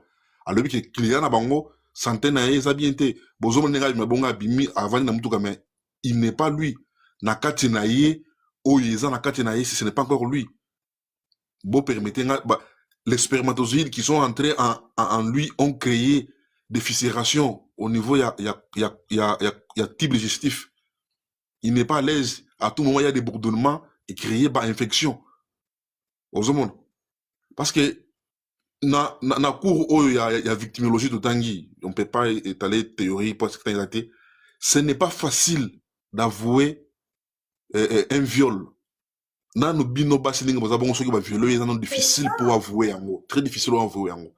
Maintenant, que dire d'un homme qui a été violé à ce niveau-là? Vous voyez ça? Donc, ce n'est pas facile. Les gens qui disent que non, le Kouta, non, c'est pas le Kouta. Et ce que Jakinda a commis à niveau où il y a quoi avouer, c'est-à-dire que à Moni, makamwana moi sur le bité, tikana le bakaka, ici à le bité déjà dans le bas. N'a avoué. C'est pourquoi il a avoué. Sinon, alinga va dans la douleur, on a kata mutema. À sa sœur, à sa liée confiance. Vous voyez? Donc, Jakinda là doit mener ce dossier à niveau international après décision et la justice où il va rendre. Parce que là, en air déjà, Azo préparé déjà, Azo plus déjà par langage de communication, na Denise où il y a devant procureur. Parce que en air, dans un pays sérieux, avec cette affaire ici, il y a Jakinda là, affaire, il y a Isidore, et il semblerait aussi que Kouloutou n'a son papa, Franck Diongo, il n'y a pas si ça sort Oyo, il semblerait, toujours dans le régime, il y a Félix. Donc, un air doit être démantelé. Et il va créer un air moussous. Vous voyez? Donc, ce n'est pas un service intelligent. Au Salamoussala, au journal à l'Obaki. C'est inhumain. C'est inhumain. Tout le monde a une époque, il y a Kabila. Bakanga, opposant comme Mouyambo. Le non, c'est ça, torture à Pamba. Mais ils ne sont pas allés à ce niveau-là. Oh, Félix l'a commis. C'est très triste. Donc ici, scénario comme Moko. Et puis, le dossier Oyo, Maman Bibi de Koualoba, même journal, tu continues à le chaque jour. Pour, il peut y arriver, vidéo. boye vraiment na loba na batu nyonso balandaka nga na kobanda kolobela dossier oyo ti ba aussi sa procès. Effectivement, bapesi biso vidéo, il y a Denise et puis par après bakimisi parce que je ne pense pas que procès wana et que ça la public vu les mots ou les termes qui seront utilisés. Les juges vont toujours voilà, ils vont toujours décréter le huis clos. Et puis service il y a un air et vous allez interpeller et vous allez citer Nabar. Justice et tribunal a décrété à huis clos. Alors, biso siko photo va nous lever là-haut. Pour ce que Denise a okima na un air okimi ça y est. Alors continuer pour ce okimi ça y est. On doit continuer de parler sur ça et peu importe ici il y a décision ngana ko senga na kulutu Jakindala à kende na niveau maintenant régional ou international à saisir justice parce que c'est trop. Un air ici doit être démantelé. Il ne faut pas démanteler un air. Ça doit être démantelé. Merci beaucoup, maître. Merci, maman. Tu comprends l'avocat, bino boza l'avocat, on soit au Baxelan de Jakindala, non, l'avocat, il y a Jakindala, à solliciter. L'avocat peut se proposer lui-même. Mais ils appellent un avocat volontaire vu la situation, maître. Il y a ce bon oui, il y a les avocats volontaires qui peuvent se présenter. Oui. Il y a les avocats volontaires qui peuvent se présenter à Kende na dossier. Mais ceux qui sont avocats dans le dossier en cours, il ne peut pas sacrifier ses clients pour aller là-bas. Vous comprenez un peu? Merci. Plutôt aux eu parole. Oui, bonsoir, madame. Bonsoir. Moi, je pense qu'il y a une affaire, il y a Jakindala, madame Denise. Vraiment, on a sali analyse, on a trouvé que c'est comme si justice, où il y a biso, tout comme il faut vivre dans la justice, il y a prophétie. C'est-à-dire, tout ce que lobby a reçu la moto boye. Donc, il y a les sous mes côtés. Et qui réalise n'engagé à lobby. Parce qu'il y a une connaissance, il y a rendre une vie difficile par rapport à la connaissance. Mais moi, je pense que la partie publique, où a représenté l'État, responsabilité n'est à l'ouka d'infraction. Comment défendre l'État et défendre les lois du pays. Je crois bien que cette dame-là, ce n'est pas une question que Jakindala doit aller à la justice ou bien plainte ou encore Nabilo ou même à lobby des gens en public, c'est que c'était passé. Normalement, on va dire à madame Ouana dans un pays responsable et bon, le ministère public directement à saisir affaire Ouana, Malamoko a statué Yango parce que ils ont dégagé l'affaire. Et ce que cette dame-là disait, vous sentez qu'elle est en train de dire des faits réels. Azolo baten na kosala bilo muso lobi asali yango. Alors c'est ça exactement. Donc ce sont des choses que ezakuti likamuteo madame wana Jakindala na justice non le fait kaka malobo ya lobi ministère public musala na ezali a récolté ba fait wana pona pour faire respecter la loi. Ce n'est pas pour rien monaka ce qui likambo sala mort d'homme. Au moins, le ministère public a bimi, yene mutakataka, azo pesa amende, lobby, ou fout amende yabo. Pourquoi? Parce qu'ils ont responsabilité naie. Alors, il faut ministère public, n'de a salamoussa. Les avons likamouté en air, non. Nous avons l'organe où ils allaient charger yaba jar yaba biloko wana. C'est comme ça la chose la plus. Dans un pays où les gens, vraiment dans un pays responsable, cette dame-là devrait normalement répondre devant l'organe et la justice. Parce qu'il y a eu des propos, je peux dire, c'était grave. Même si dans la vidéo, on a dit que dans le bureau, il y a un air et tout ça, na loba ki yango nga nazana ni pona na loba na kokisa yango et tout ça. Non, c'est c'est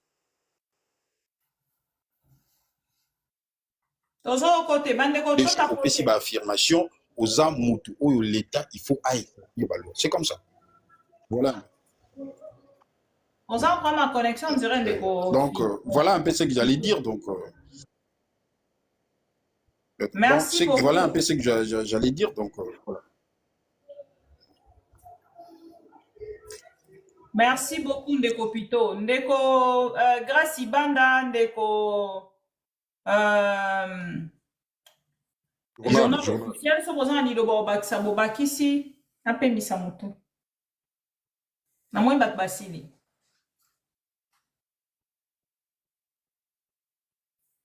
Non, ma bibi. Non, loba. Ah, d'accord. Le Kambaroba qui ça que il faut te continuer l'iti oyo, tout lâcher sous ce remonter. Moi, en tout cas, ils ont prophécité, mais c'est ma façon de voir les choses. Les réseaux sociaux, ils ont les moyens de communication les plus efficaces aujourd'hui. C'est irréversible parce que tous allez dans l'ère du numérique. Ndenge moko monde tango ezalaki na ère ya industrialisation, mokili ezalaki na posa ba industrie tout consomme malgré biso na Congo tozo ba industrie te tutikala pe ka bongo. Mais lelo na l'ère numérique, mwana nyonso ti na ba fin fond bazala ba téléphone ya cher pe iPhone pe. Ya iPhone 16 et comme petit na ba village à Congo, donc moyen de communication ils permettre déjà mutu nyonso azala bien informé. Peuple congolais, il faut affongo la misu. Justice et koki kofuke melaba tout ezala ba ordre des individus comme Denise, des individus comme Félix Tshisekedi. Déjà, il y a un vide dans mituna bango, ils ne connaissent rien na fonctionnement, il y a l'État. Parce que l'État faut qu'il y ait une organisation na yango pour y ait ndenge nini e fonctionnaka. Mutu azo telema azo bimisa ba secret défense, il y a sécurité nationale, service de renseignement. C'est ça, la censé aux la secret. Exactement, ma camunion c'est lié na aner mama ezalaka sensible. Ezali service à sûreté de l'État. Quand on dit sûreté de l'État, on ne peut pas voir Félix Tshisekedi comme un individu, mais on le voit comme une institution. Alors, comme c'est une institution, il est la tête de l'État, il doit être protégé. Et service wana yangonde eza lisu pe matoi na ye. Donc pourquoi ANR eza malamu? C'est parce que bazali service ndenge na lobi matoi ya milai pe miso milai ya mokonji. Mais na service au service du pays, parce que quand vous rendez service à la nation, c'est que vous rendez aussi service à l'institution président. Ce qui veut dire que les services, il faut des agents républicains qui n'obéissent qu'aux lois de la République. Il n'y a pas une ordre plus puissante que loi Oyo et PCO Ndingisa Okende Kukangamutu. Il faut manola malamu loi wana et lobinini. Quand tu interpelles quelqu'un, tu l'écoutes.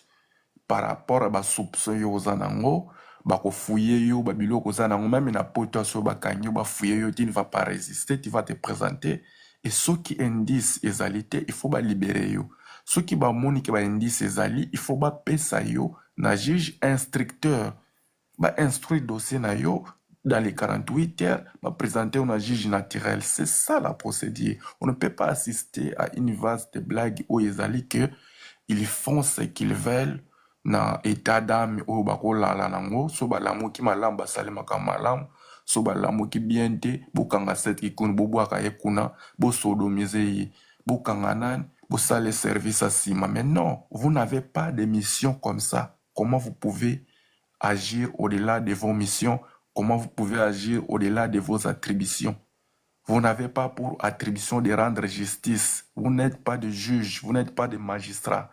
Vous n'êtes que des OPJ, officiers de police judiciaire à compétence générale. Raison pour laquelle, lorsque vous avez un dossier, vous devez toujours transférer au parquet. C'est au parquet de voir est-ce que Moto il faut garder toujours na mandat provisoire d'arrêt ou bien tout libérer. Et pourtant, très souvent, ils n'ont aucun indice, ils n'ont aucun moyen, mais ils les maintiennent quand même. Yango Moni, à ce point-là, je félicite et j'encourage l'initiative du ministre Constant Moutamba. Azolo Bakeba magistrat, baza responsable de la situation de la prison. Oui, en partie, il a raison. On ne peut pas mettre quelqu'un en prison sans qu'il y ait à la condamner. prison est pour na moutaza condamné. Quand tu n'es pas condamné, tu ne peux pas être en prison. Moi, je t'ai parlé d'un cas où il s'est battu avec sa femme. Moi, si à Kimi, la police, ma trace tout. Mais mon frère, il est libre aujourd'hui. Pourquoi il est libre? Ce n'est pas parce qu'il est innocent, mais parce que jugement naïe et l'équina noté. L'État sait qu'il a tous les moyens à rejoindre au Kimate. Il te laisse, va travailler, fais ta vie.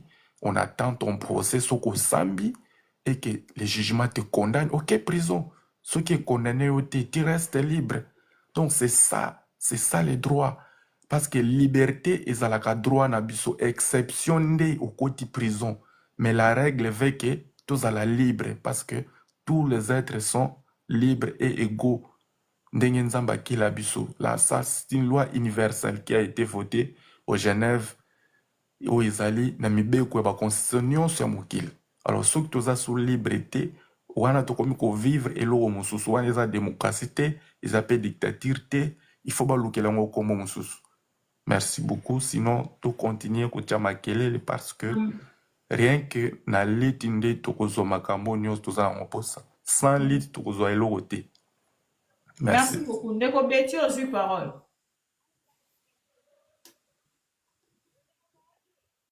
Azate?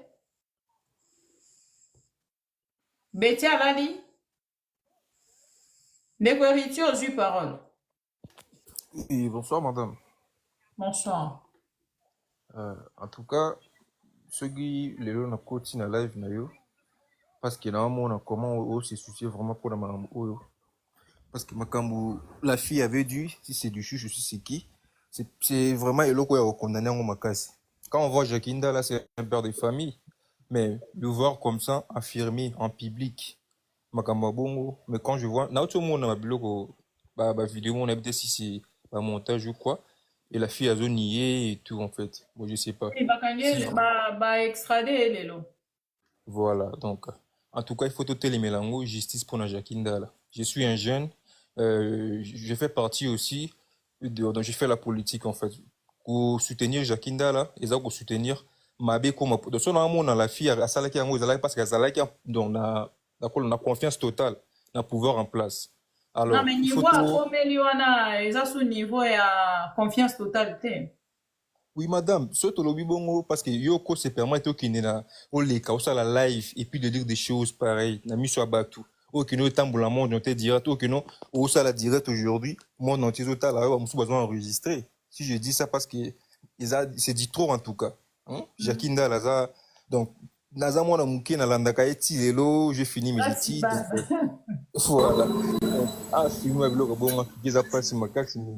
Donc voilà, il faut doter les mélanges. Ils ont mabé ma casse. La fille, il faut répondre à l'acte naïe en fait. Pas pinir vraiment c'est vraiment parce que et puis ça les ba oyo ba koya sima ba mikozongela biloko bon en tout cas.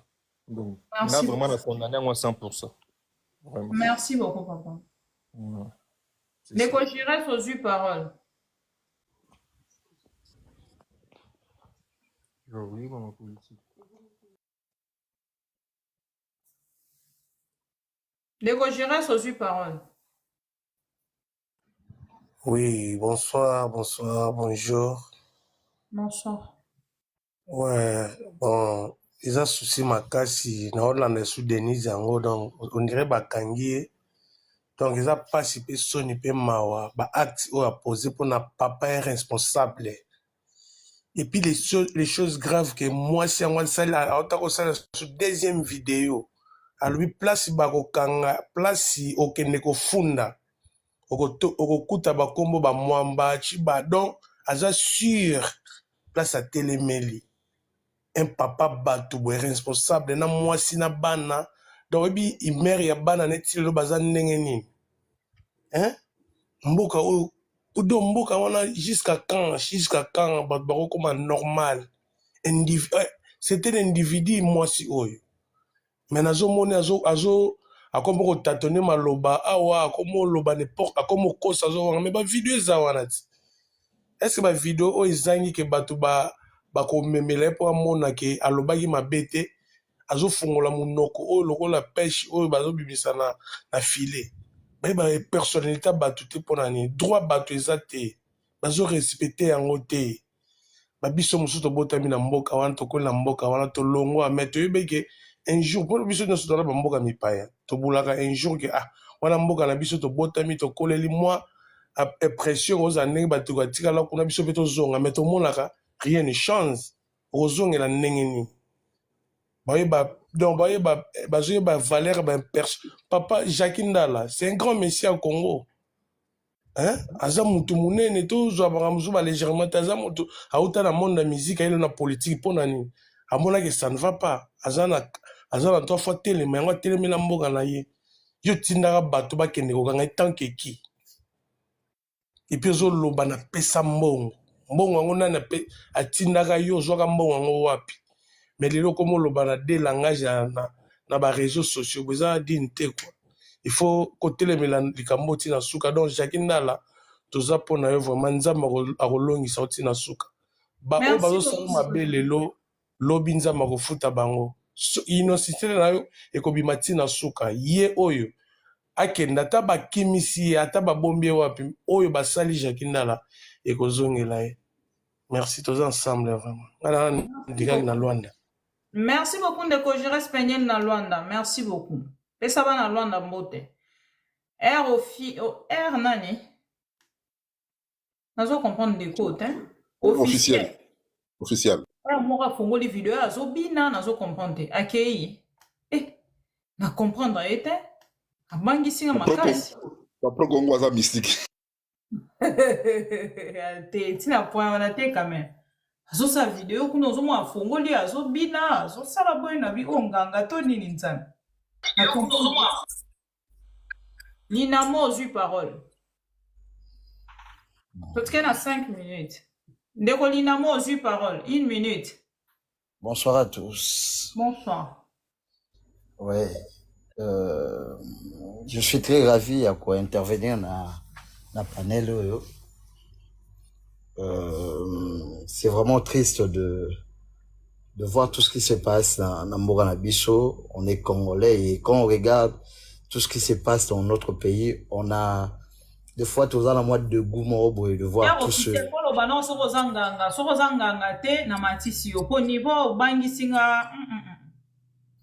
Donc, des fois, on a tellement de regrets de voir tout ça. Alors, moi, je compatis avec Jacques Ndala, je condamne fermement tout ce que cette dame-là a fait, ses interventions. Et puis, moi, j'aimerais un peu interpeller tous nos leaders là, tous ceux qui font la politique. Surtout, tous ceux qui veulent faire la politique. À un moment donné, cette femme-là a été même sous Kabila. Elle a été là aux côtés, elle a même un enfant au Azandoï, à Maman Olive. Donc, c'est-à-dire, gratter, juste, qui viennent là avec de diplômes. À un moment donné, je dis souvent, diplôme, ils ont la synonyme, il y a la valeur. Parce que, Aïwana, n'a pas diplôme, elle était là sous Kabila, en train de gratter tout autour de Maman Olive. Après ça, le nom de Maman Olive. Je ne sais même pas qu'il est là, Longola Combo, en gros, Zalaka. Ah, Longola Combo, te Combo et Zalaka. D'ailleurs, une fois, Abanda a obtenu des propos à la contre de Maman Olive, malgré moi, on a Combo, et tout. Vous voyez, déjà, tout, moi, gratitude, on a tout là, Congolais, moi, sans manière, moi, qui y a respect, on a valeur, tout là, ça laisse à désirer. Et selon les gens qui sont de politiciens, trouver un mot normal. Non, la politique, elle est dynamique. Elle est dynamique pas dans ce genre de choses. Si la politique, elle est dynamique, pour là, on regrette ce pays ne va pas se développer.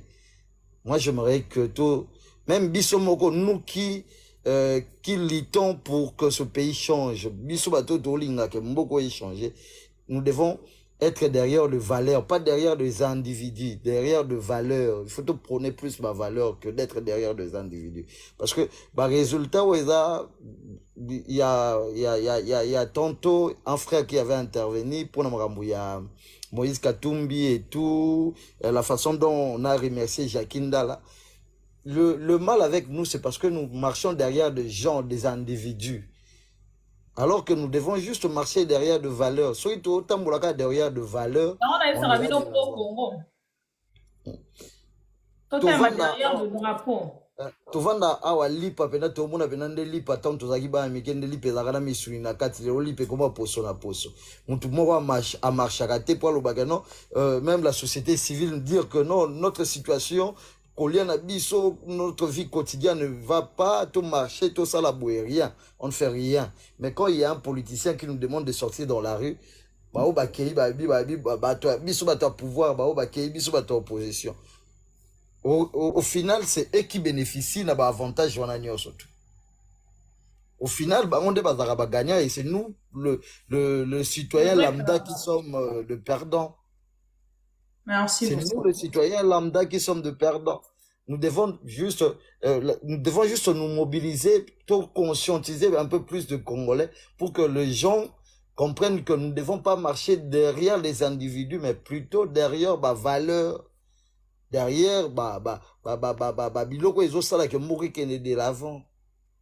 Au monde appelle tata moko alati veste, cravate et tout. À brandir yo diplôme, tu te dis, mais le monsieur ici, il a étudié. Mais ce que Vani la TV bandi ko sala ki dialelo, tu te dis, mais le monsieur, il est devenu fou à un moment donné. Même nos frères congolais qui ont étudié à l'étranger, ole nde zaka mao chechu matini batangi na batangi baye maele na Chine. Ya biso so ba komika na aéroport njili maele tu etikali kuna. Ba une esprit quinois. Donc biso keza poubelle elia na yo sala na nyoso lingi. Personne n'a rien à ma initiative à Malonga, on ne voit rien. Moutaoluka comme gouverneur, il ne sait même pas que non, même il y a mon idée na yaoye bakunde ngo transformer ville en côté. Il sait rien. Aoluka azwa neka aya aoluka azwa pa na ye tonga aoluka komana idée na ye liboso na mutu na ye. Quand j'arrive là, là je pars na ngana ke.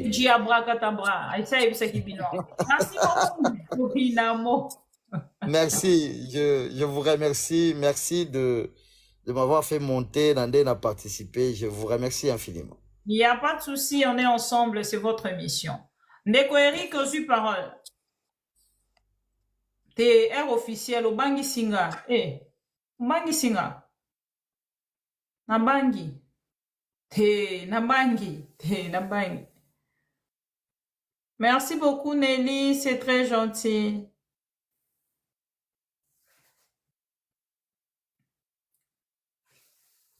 Eric ozwi parole. Ce qui a zaten de Koibanda aussi ici. Négatif.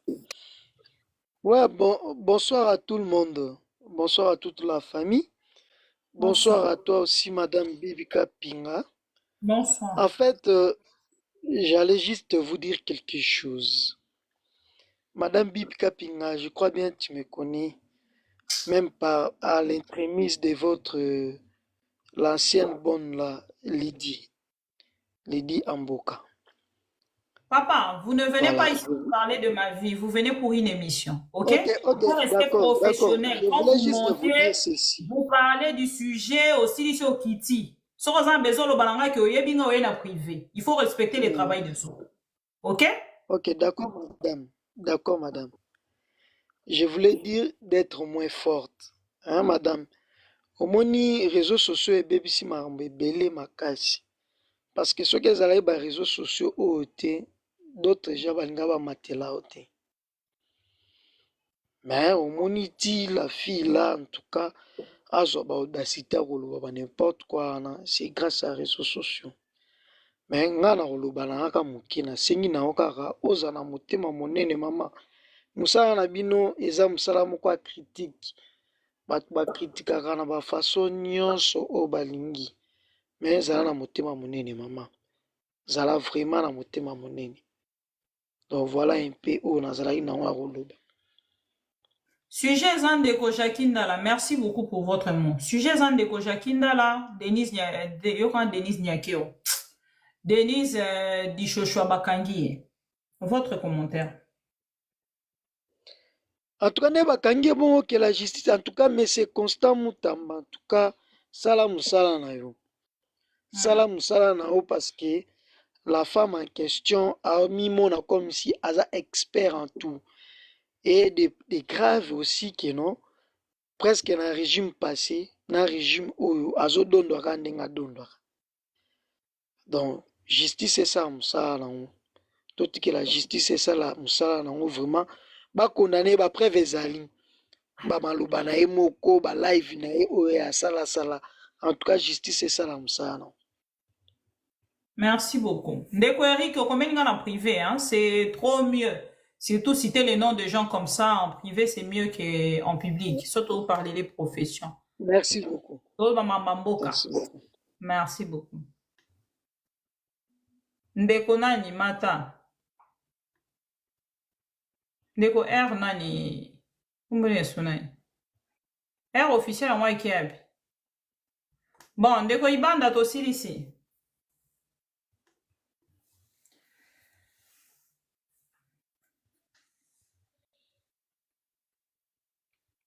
Nakenda wapi olukaka ngai kende na privé komelanga kuna so e na public sikoya kotuni nga olukaka nando yebi so ngai oyo nazali après yo po yebisi nga lobi non naza na $300 mona ina pesi nga nzambe congolais. Non, vous êtes spécial. Vous êtes très spécial. Na linga bino ka bongo na chouette. Merci Maman Bibi pour la parole au Pissingaï pour clôturer l'émission. Merci beaucoup. Et félicitations. Félicitations à Bino.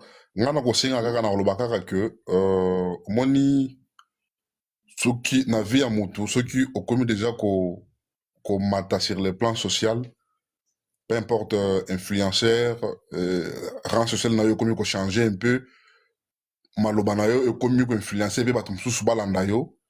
Il faut être très regardant et très prudent dans les actes toujours posés. Par rapport à ce qu'on a vu sur Maria Kumpa. Oui.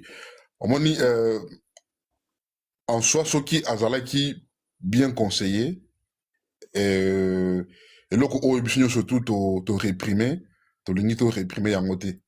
Alors, il y a que non, dès que ça la boy. Yamana na kosenga na ba ndeko nyonso tuba oyo baza ba influencer niveau wana ça ne vous coûte rien na quartier biso tout le monde il y a quelques étudiants bazaka wana ba sala ka droit retour na conseil a opesa yo a orienter yo okoyo ko pas avocat l'avocat on n'a pas seulement besoin d'avocat tant qu'on a un problème avocat ou avocat ça ninga mo lokola médecin ozala ka posa ya médecin tant qu'on a bela te faut na médecin à tout moment au sololaka, au spikakaye, la situation na yo. C'est même avec un avocat. Quand il y a un avocat, au sololaka, au expliquer la situation na yo, non, il va bien t'orienter. Au monde que au combien de problèmes la moko aux avocat. Avocat nous joue à dossier na ye, à traiter, à côté ba dossier, yo côté ba dossier. Il ne va pas bien t'orienter, il ne va pas bien t'encadrer. Qui est né aux avocat na yo, avocat famille. Alors, deuxièmement, on voit que. Et là, tu as dit que tu as vidéo héros.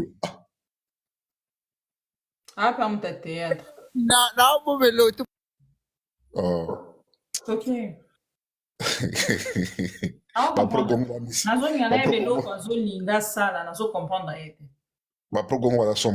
Et là, ministre Moutamba, pour désengorger. Pas prison, et ça bien. Mais ça doit être accompagné d'une mesure d'encadrement. Parce que la prison, c'est délinquant. Ils ont 20 ans, 15 ans, 10 ans en prison. Moi, il y a vie, il y a société changeant. Il faut un encadrement pour réinsérer dans la société. Mais lui, à ce qu'on désengorge, quand bon on va la société, vous voyez ce que ça peut créer. Vous voyez ce que ça peut créer quand on voit dans la cité. Quand on voit dans la cité, ça peut créer des dégâts parce qu'il n'y a pas une mesure d'accompagnement. Déjà des potes infectés. Oh, il faudrait une équipe bah identifier moto azama la de boye faut ba à un hôpital il y a des psychologues au bord de la bango pour réinsérer bango dans la société. Parce que tout le monde qui est en prison n'est pas condamné. Parce que chez nous, on n'a pas de maisons d'arrêt. Parce que il y a des formes des prisons, on a terme vulgaire, on doit comprendre. Tous dans la maison d'arrêt, dans la prison. Les prisons, c'est là où on place les condamnés. Les maisons d'arrêt, c'est là où on met les gens qui ne sont pas encore condamnés. Au procès, ils sont en cours. Moi, le Marianne Toumanen, ceux qui n'ont pas condamné étaient dans la maison d'arrêt. Mais comme chez nous, il n'y a pas de maison d'arrêt. Donc, à Makala, là-bas, il y a des pavillons qui sont réservés uniquement pour les condamnés. Il y a des pavillons qui sont réservés uniquement pour les détenus. Vous voyez, ceux qui sont mappés. Donc, Denis, pour quelle raison? Non, mais Denise, ceux qui Denise, n'a pas eu de makala, ça? Ma pauvre, à cause de la caca, na cacho. Il y a nani. Il y a ministère, il y a plutôt, il y a procureur. Parce que Mouta m'a choisi une décision, on ne peut pas transférer les prévenus dans la prison sans autorisation naïe. Mais maintenant, oui, ça reste à vérifier. Mais donc, ce qui a makala, c'est-à-dire que le ministre, donc ça veut dire que le procureur a eu aval ou autorisation. Il y a le ministre de la Justice. Il m'a mis déjà dans makala, c'est que le dossier en Wina. Ce qui est makala, c'est bien, ça veut dire que bah à la maison d'arrêt. C'est-à-dire que c'est un dossier, non? Oui, parce que là, ce dossier, on a procéder comme on l'a dit. C'est mieux dans la cacho. Il y a magistrat qui est dans la prison. Parce qu'il y a la prison, il y a des exercices, il y a comment il l'a dit. Ok. Donc, c'est un peu ça. Nous devons soutenir Ndekonabiso Jakinda là jusqu'à la fin. À quelle prison on parle à Wakara? Il style veut une c'est bien. Donc, c'est-à-dire que le ministre de la Justice a pris autorisation à autoriser qu'il n'est pas là, dans la maison d'arrêt. Donc, Nabino, dans le maman pro Congo, nous avons déjà un avocat na yo bien à la néo sur la canaille déjà 4. Na yebi que chez biso koto yo ozana avocat na yo. Mais pour na pe na mboka mdele zala na avocat. Donc avocat madame Constant. C'est bien mère. Donc c'est un peu ça. Merci beaucoup maman Bibi na nengo zui actualité. Merci na bino nyonso. Na nengo penza au contrôler, au gérer dossier au grâce na yo ndé commis à niveau commis. Donc on te doit beaucoup. On te doit beaucoup vraiment continuer comme ça. Merci, mère. Bon, gardez la Capouana. Au changer tes. Merci beaucoup. On se retrouve prochainement. Bon week-end dans la bande de Konyoso Bolandi Bicho. De Konyoso Bisikanyoso Ozali. Au soutenir Félix et Tshisekedi. Batela monoko. Yaka na ba argument. Oui, c'est important. Tala esi kandeko. Denise Nzambi. Pour la ni monorange zo ningelo baka Denise Nyakeo.